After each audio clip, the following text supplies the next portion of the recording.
This video has gone super viral, and I'm sure there's a reason why, so let's talk about it.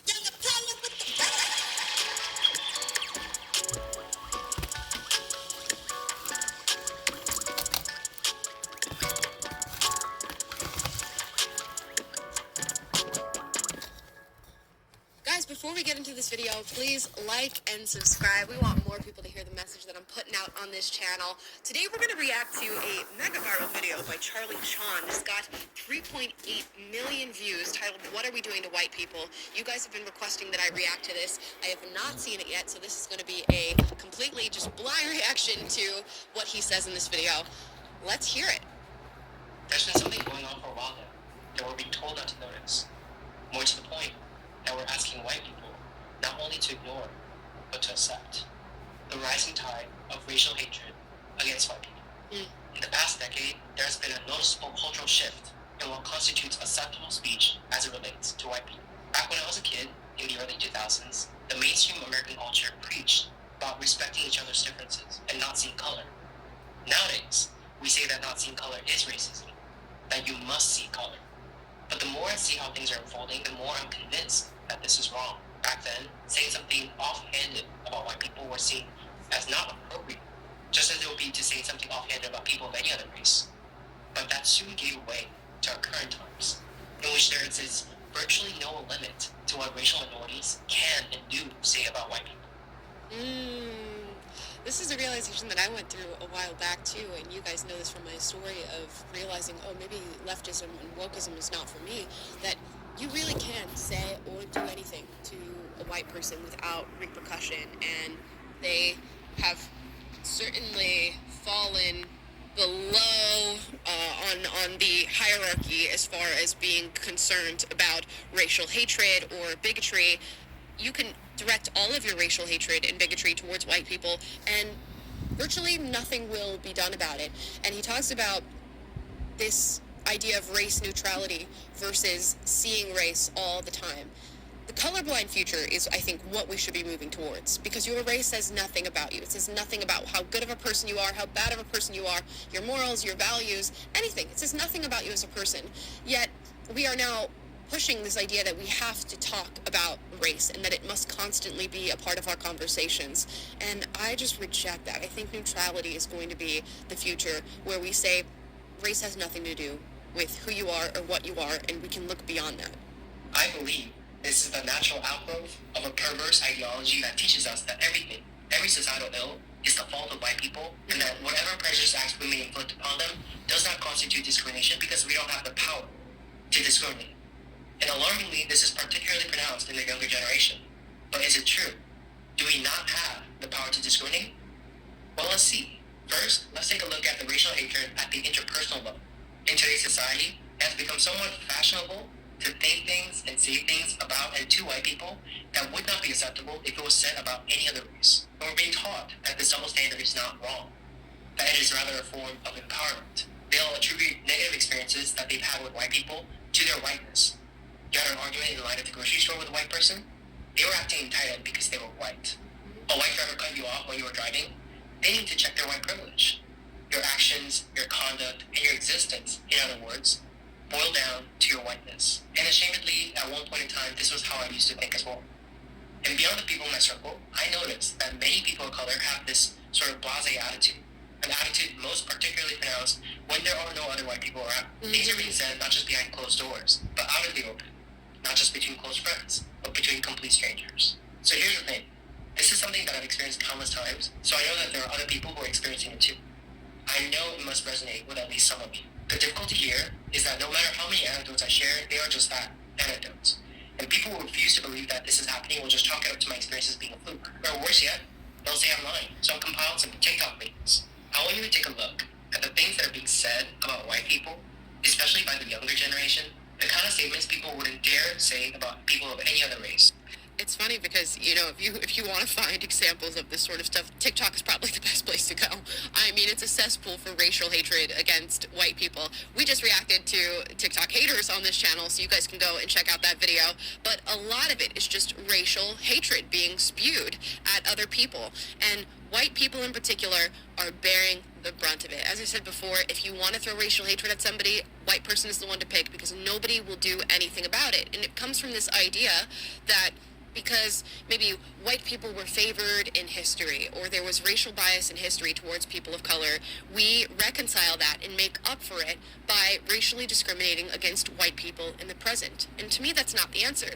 The answer is, again, race neutrality. If you are anti-racism, if you are anti-segregation, then stop perpetuating it. Take a look at what is stunningly in vogue in today's society and ask yourselves, where does this lead to years down the line? You have a token white and you're hanging out with your friend group of color, you need to ask permission from everybody in the group to bring your white friend.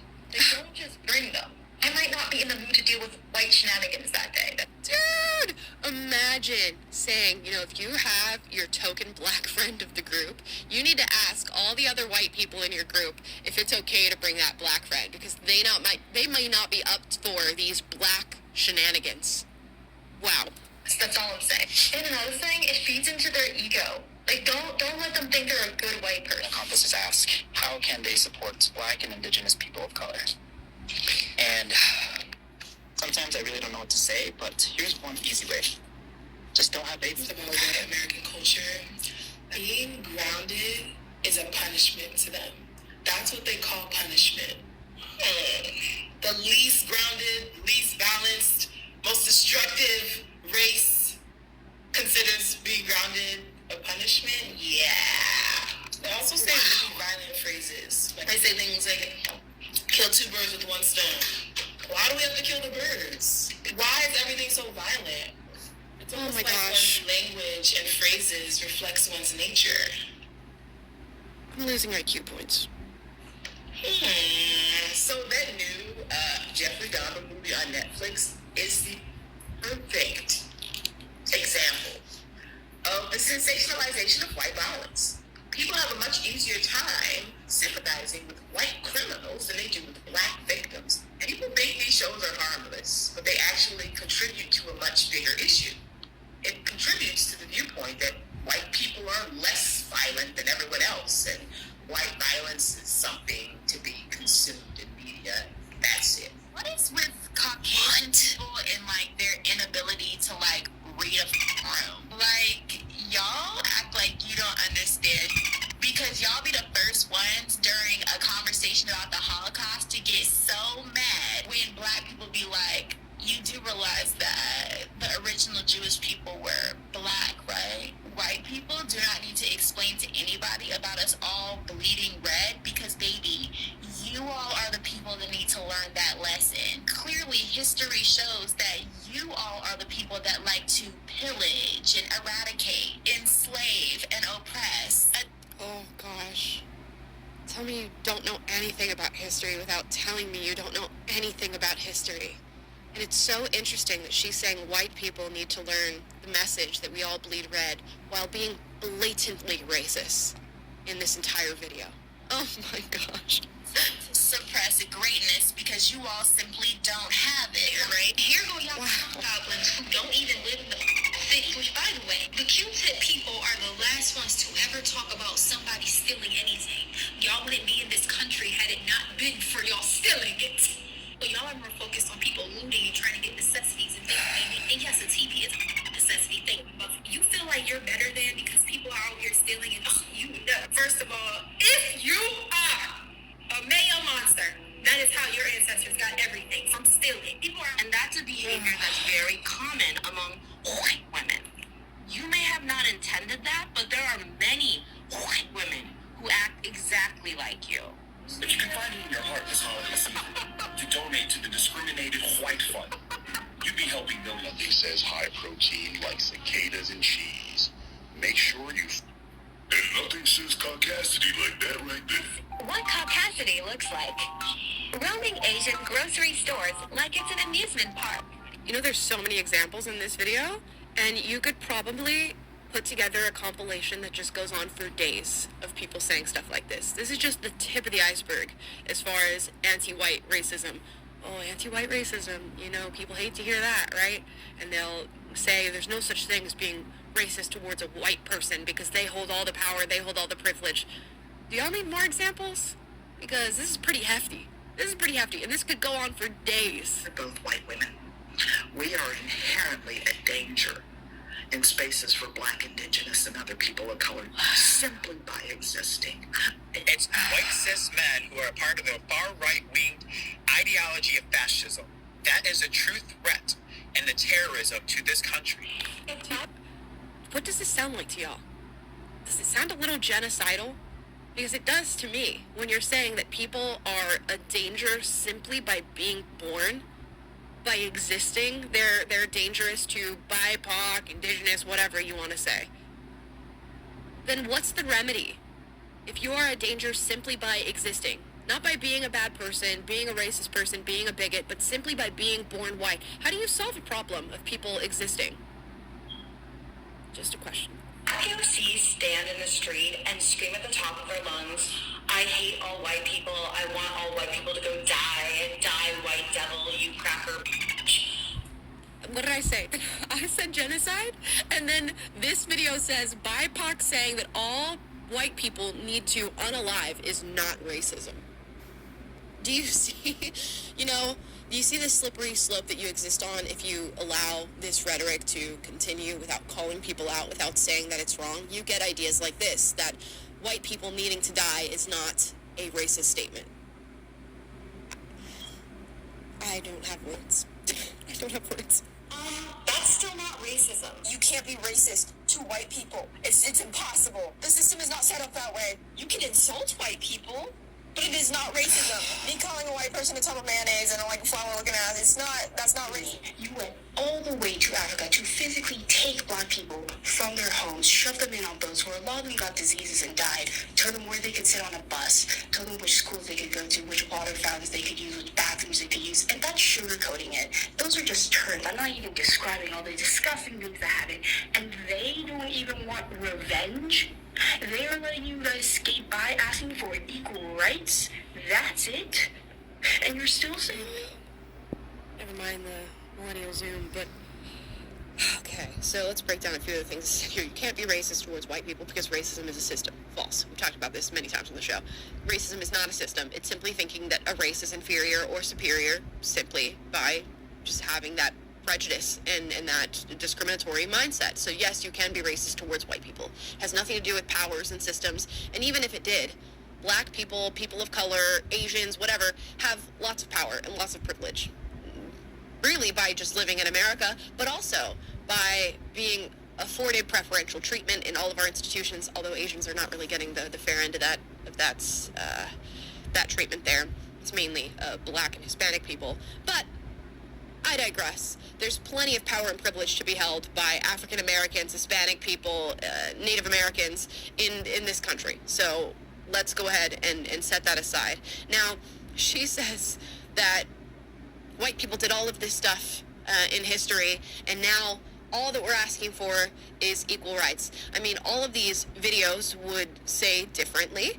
All of the preferential treatment, the affirmative action, the Black-owned categories, all of this different stuff would say something different. The riots in the streets would say something different. Now, that's not all Black people or all leftist activists, but it is quite a few of them who believe that. There are many who believe that white people are inherently racist, and there seems to be this inability with people who think like this to separate history from the present day. The white people who are living right now, for the most part, were not the ones who were contributing to Jim Crow. They were not the ones who were holding back the civil rights of Black people. They certainly were not the ones who were enslaving Black people. So why is it that you feel the need to punish white people in the present day for things that were done in the past? It does not make sense. Do you know the countries that punish people for the things that their ancestors did? North Korea, the Soviet Union back in its heyday, China in the CCP. Is that really who you want to be in line with? Does it really make sense to punish people who are living in the present for things that were done in the past, not even to mention that many of the white people living right now do not have ancestors that in any way contributed to discrimination and racism. It just makes absolutely no sense. They are not as angry as they should be. Y'all are getting off easy, and you're still saying that? You. Some people look at that and chalk it up to the grumblings of the powerless. That's the idea that when you have a power disparity, the less powerful sort of has this general society leeway to complain about the more powerful. The villagers complaining about their king doesn't have the same ring as the king making snide crude comments about the villagers. But that's not what's going on here. Because although certain segments of our society refuse to believe this, even as evidence mount before our very eyes, in one side of the political aisle, people of color actually have greater power than white people. That is the truth that is not being acknowledged by the people that need to hear it, because this gets in the way of them wielding that power in the way they want, malignantly. I've heard from somewhere that politics is downstream of culture, and I think that is certainly correct. We have a mainstream culture that tells us it's okay to hold prejudice and hateful view of white people, and our politics is then infused with this energy, and we see active, overt, and on-the-books racial discrimination of white people that those who are perpetuating this hatred is refusing to see as discrimination. They'll say, no, this is remediation. These are the same people who are making tenuous arguments that some of our race-neutral laws discriminate against people of color. And this is certainly evidence that in one side of the political aisle, people of color have more power than white people. Because if we didn't have the power, we wouldn't be able to put into place practices and policies that does this. That's what power is. Things like Minneapolis local government agreeing to a contract with the teachers union that says white teachers must be fired first. New York City's government enacting a policy of having white seniors go to the back of the line on life-saving COVID treatment. A college professor that says white people should be killed and facing no repercussions. Cornell University banning white people from rock climbing lessons. One of many instances of liberal colleges doing the utmost. I love that he just has the receipts for all of this. And it should be mentioned that the reason that all of those people are able to make the TikToks that they make and post them publicly with blatant racism is because they have power and because they have privilege. You will not see a white person do the same about any other race. I don't know, aside from Nick Fuentes, who nobody likes. You will not see a white person do the same because they do not have the power or the privilege to be able to do those things. And most of them don't want to exercise that power or privilege because they're not racist. They're not bigots. These are not the ideas that they hold in their brains. But all of these people are very, very comfortable espousing their racism. To exclude and ostracize white students. BIPOC-only events equal no whites, but they don't have the guts to say that, even though that is what that is. That's what makes us different than the mere grumblings of the common villager. The villagers have surrounded the palace, demanding Marie Antoinette's head. The power dynamics have shifted. That is a fact. Progressive media outlets do not cover these stories. Some people out there have no idea that this is going on. But worse, some others out there know, but agree with what's going on.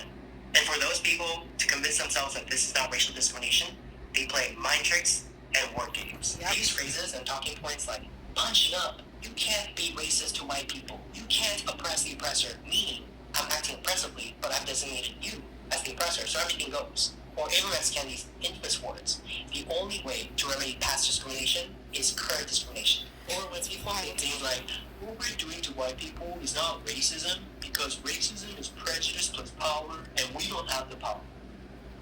They use all this mind-bending apparatus to delude themselves into believing what they're doing faces no moral content. Absolutely. So they've safeguarded their own racist opinions. And you know what this leads to? Moral atrocities. That's what it leads to. When you feed into this delusion that you cannot be racist and you cannot be discriminatory, even though you are doing racist and discriminatory things, guess what? The threshold gets higher and higher and higher for what you're able to do and justify with your own word games and your mind games that you're playing, as Charlie talks about in this video. So let's see how far this goes if nobody calls it out. And luckily he's doing this, and this has been a really great video so far. And there's a reason it got 3.8 million views, because a lot of people feel this way, but they're not saying it out loud. But in the back of their minds, perhaps in their subconscious minds, is racial revenge. We experienced it, you experienced it too. See how you like it. And it's funny because when they say we experienced it, most of them have not experienced it. Most of them have lived in a free and equal America, but they feel somehow just deeply related to what their ancestors have gone through, and they feel no need to recognize the progress that we have gone through as a country and as just a civilization at large. No recognition of progress. Always this deep identifying with the struggles of ancestors that they have not experienced themselves. So it really isn't even we experienced it, now you experience it too. It's people in the past who looked like us experience it. Now people who look like the oppressors of the past are going to experience it now. That people of color are using our newfound power to act this way and then pretend like none of this is going on leads me to believe that we would have done the same thing that white people did were we to be in their historical position.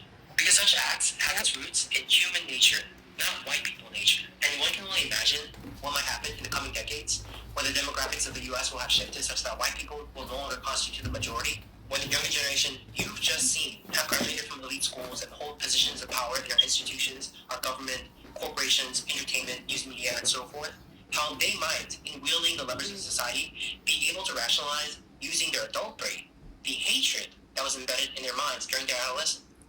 Ruh-roh. That's exactly how it happens. Hatred is fueled, and especially in youth, and then the youth grow up, and they take on positions of power, and then they're able to use the hatred that they feel so deep inside to come up with legislation and policy that affects our everyday lives. And you know what Charlie just said there, a lot of people call that the great replacement theory. And that's a boogeyman that white supremacists are using. Are you going to accuse him of being a white supremacist for calling out what is true? That they will no longer constitute the majority, and that there are minority individuals who have a laundry list of grievances with white people who have done nothing to them that will soon be in positions of power. How do you think that works? What do you think happens in the wake of that? And people laugh when I say, if we continue on this track in 50 years, there's going to be a civil rights movement for white people. I stand by that statement. If something is not done to alleviate the division that we're feeling right now and educate people on why they should not have so much hatred for white people in our current world, the cycle will continue. What we're seeing is just the beginning. Mm-hmm. To the white people who are watching, I just want to say, you are not an oppressor for refusing to accept an ideology that teaches people to hate you, that teaches you that you are inherently bad, that your children are inherently bad, that you're inherently racist no matter what you do or how you think, that you need to repent by taking affirmative steps in your life to redress harms that your ancestors may have done, or the racist actions of other white people. In fact, you are not an oppressor, period.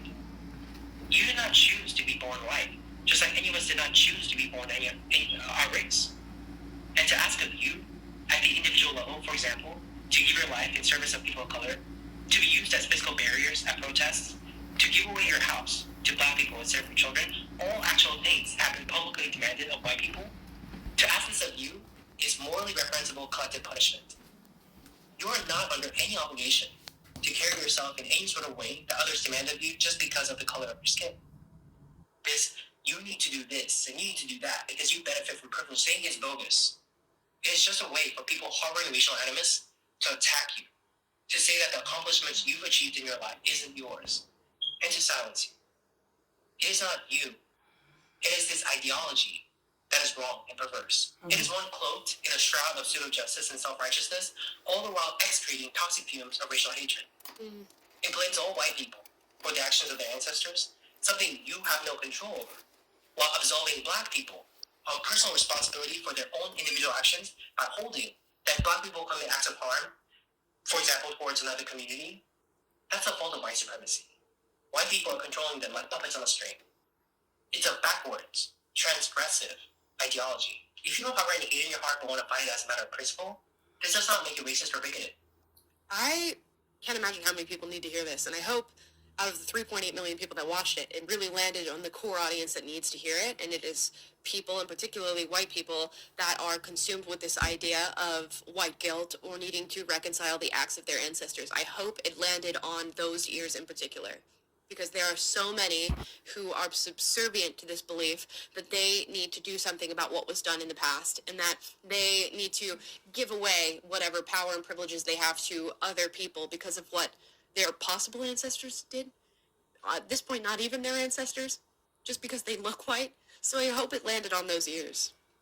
If you refuse to accept their premise in your head, but are too afraid to voice your opinion, you're neither a coward nor a bad person.